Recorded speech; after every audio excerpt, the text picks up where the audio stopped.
제1라디오 최경영의 최강시사와 함께하고 계십니다. 네, 국민의힘 새 지도부가 꾸려졌습니다. 김기현 신임 당대표와 당을 이끌어갈 최고위원 중 한 분이죠. 김병민 신임 최고위원 전화로 만나보겠습니다. 안녕하세요. 예, 안녕하세요. 반갑습니다. 예, 축하드립니다. 네, 고맙습니다. 예, 득표로 따지면 2위 한 것 같은데요. 예, 많은 당원분들이 예. 높은 투표를 해주셔서 예. 의미 있는 결과를 만들어냈다고 생각합니다. 예, 많은 축하 전화 받으셨을 텐데 현장에서 윤석열 대통령에게 따로 어떤 말씀을 받으셨나요? 아니면? 현장에서 워낙 예. 많은 사람들이 있었기 때문에 똑같은 사람들에게 그때는 이제 최종적인 투표 개표 결과가 나오기 전이었고요. 예. 후보 한 명 한 명에게 악수도 하고 또 이렇게 눈인사도 하면서 그동안 고생했다는 그 마음들을 담아서 격려해줬던 시간이라고 생각합니다. 예, 당원들이 어떤 점을 보고 선택했다 보세요?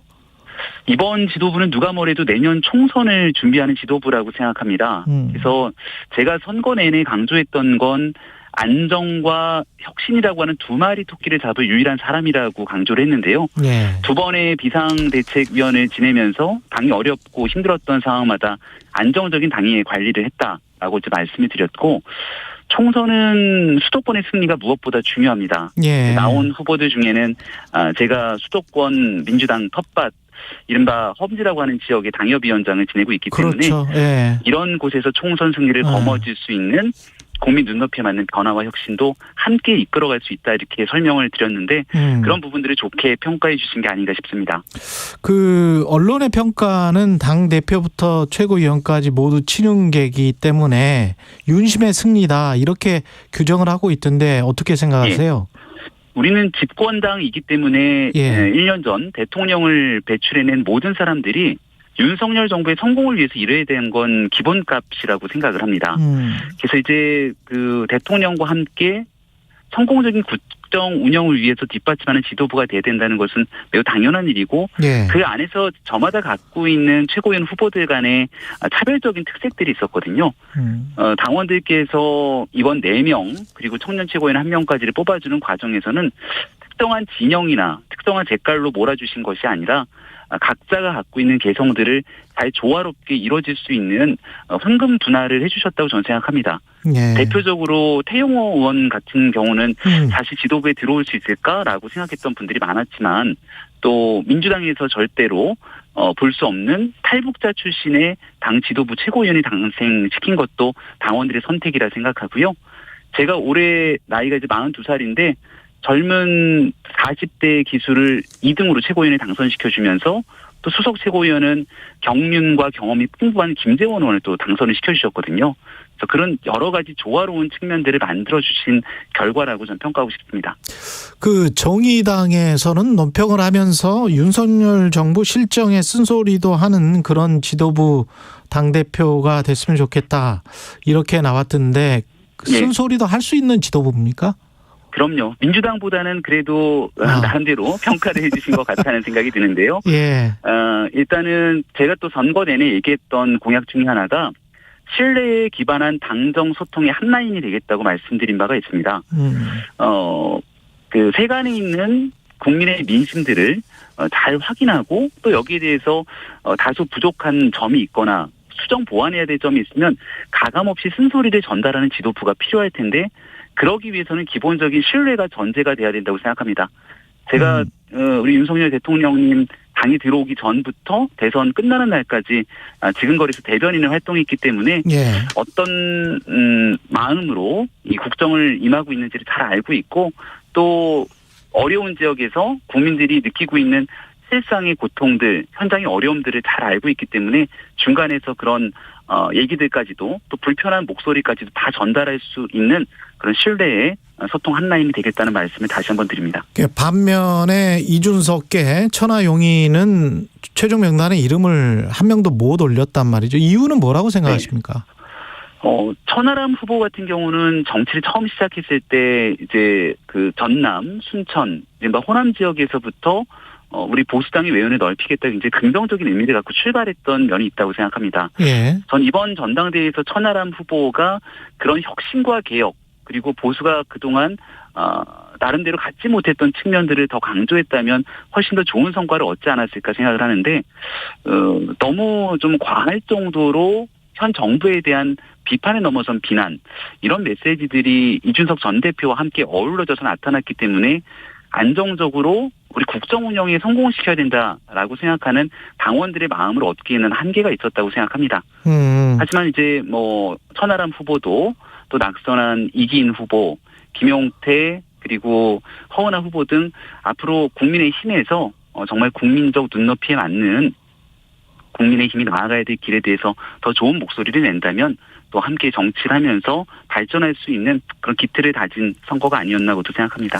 윤석열 대통령이 이런 말을 하셨단 말이죠. 당의 위기를 자신의 정치적 기회로 악용해서는 안 된다. 예. 당의 위기를 자신의 정치적 기회로 악용하거나 이용하는 사람이 있었다는 이야기인 것 같은데요. 어제 당원들이 많이 모여있는 전당대회 자리였습니다. 예. 거기에 대해서는 정확한 메시지는 앞에 나라와 당의 위기를. 그렇죠. 그렇죠. 예. 근데 나라만 이야기를 했으면 네. 그냥 그럴 텐데 당이 또 들어가 있기 때문에 정당 안에 그런 사람이 있나? 그리고 앞으로 어떻게 한다는 건가? 이런 추측이 나올 수가 있을 것 같아서요. 제일 중요한 건 나라. 대한민국 국민이라면 국익을 우선으로 생각해야 되는데 여기에 정치적 이익을 바탕으로 다른 행동을 하게 되는 모습들을 보이지 말아야 된다는 게 첫 번째고요. 예. 두 번째는 또 당원의 입장에서 바라봤을 때는 우리 당이 똘똘 뭉쳐서 우리가 배출한 대통령과 함께 국민 눈높이에 맞는 성공한 정부를 이끌어야 되는데 여기에 함께 혼연일체로 노력하는 자세보다는 오히려 정치적 공격을 통해서 반사 이익을 얻으려는 사람들이 있는 것 아니냐 이런 지적이 전당대회 내내 끊이지가 않았던 것도 사실입니다.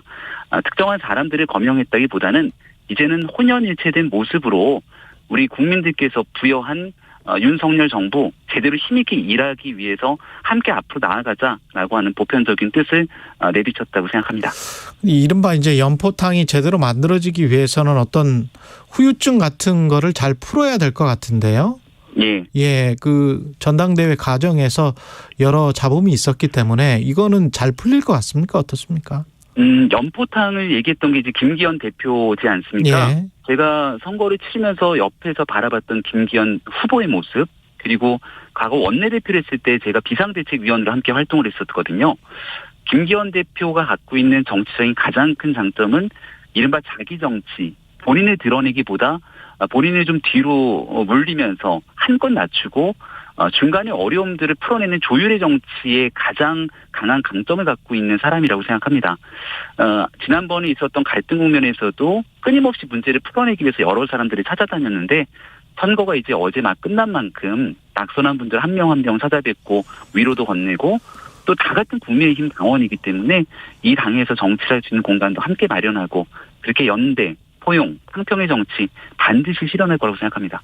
예, 민주당 쪽에서는 김기현이 되면 땡큐다 이런 이야기를 전당대회 과정에서도 자주 했었고 끝나고 네. 나니까 윤 대통령 시나리오대로 된 것이다 이런 논평을 냈는데 어떻게 네. 보십니까? 그렇게 가면 아마도 확장하기 힘들 것이다 이런 눈치 같은데요. 일단은 당선된 날은 상대 정당이라도 좀 나름대로 축하 메시지를 보내주는 게 기본일 것 같은데요. 예. 어제 전당대회 때 민주당 조정식 사무총장이 같이 함께 방문했더라고요. 그래서 예. 무언가 같이 예. 함께 할 수 있는 기본적인 의미가 있는 것 아닌가 했는데 또 끝나자마자 이런 혹평을 내놔서 다소 좀 당혹스럽다 생각이 들고요. 민주당 내에는 지금 현재 이재명 대표의 사법 리스크를 둘러싸고 당내 극한 혼란 상황이 나와 있는 상태 아닙니까? 우리 국민의힘이 그와 별개로 전혀 대조적인 모습으로 원팀 정신으로 함께 당이 화합하고 또 정부랑 국정 운영에 발을 맞춰 나가는 게 상당히 배가 아팠던 것이 아닌가라는 생각이 들기도 합니다. 김기현 대표는 빠른 시일 내에 이재명 대표를 만날 것이라고 했는데 네. 어떤 일정 같은 게 조율이 빨리 될까요? 일단은 오늘 저희 국민의힘도 지금 예. 막 제가 현충원에 와 있거든요. 현충원 참배를 마치고 최고위원회 일을 첫 번째 마치고 나면 이제 당직 인선 등 갖춰야 될 내용들을 하나둘씩 해결해 나갈 거고 그와 동시에 또 민주당뿐 아니라 정의당 등 국회 주요 정당에 대해서 당대표와 함께 만나면서 앞으로 일정들을 함께 논의하는 일들 순차적으로 진행할 거라 생각합니다.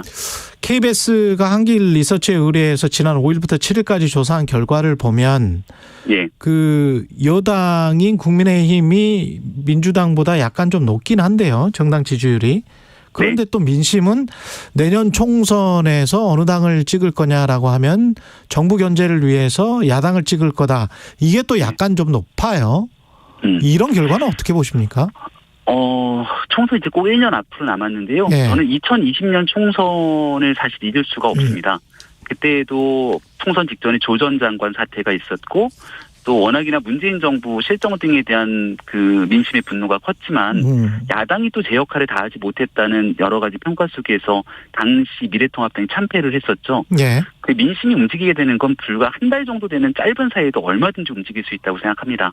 그래서 지금 있는 여론조사나 여론의 수치에 대해서 다소 또 국민의힘이 앞선 지지율을 보였다고 자만하지 않고 남은 1년 동안 정말 국민들께서는 집권당에 대해서 일로 평가할 거라고 생각하거든요. 예. 국민이 만들어주신 윤석열 정부가 앞 한 2년 정도의 시간을 갖고 국민께 어떤 성적을 보여줬는지 이를 두고 평가할 것이라 생각하면서 1년 동안 일하는 정당의 모습을 제대로 보여드릴 생각입니다. 제가 한길 리서치라고 했는데 한국 리서치입니다. 여론조사 개요는 오프닝 때 이미 언급했으니까요. 그걸 참조하시면 될 것 같고요. 한 20초 남았네요. 여기서 끝내야 될 것 같습니다. 예, 한 10초밖에 안 넘어가지고. 예, 지금까지 국민의힘 새 지도부로 선출된 김병민 최고위원이었습니다. 고맙습니다. 네, 고맙습니다. 네. KBS 1라디오 최경영의 최강시사 1부는 여기까지고요. 잠시 후 2부에서는 김종민 민주당 의원 만나보고요. 한 번 더 뉴스도 준비되어 있습니다.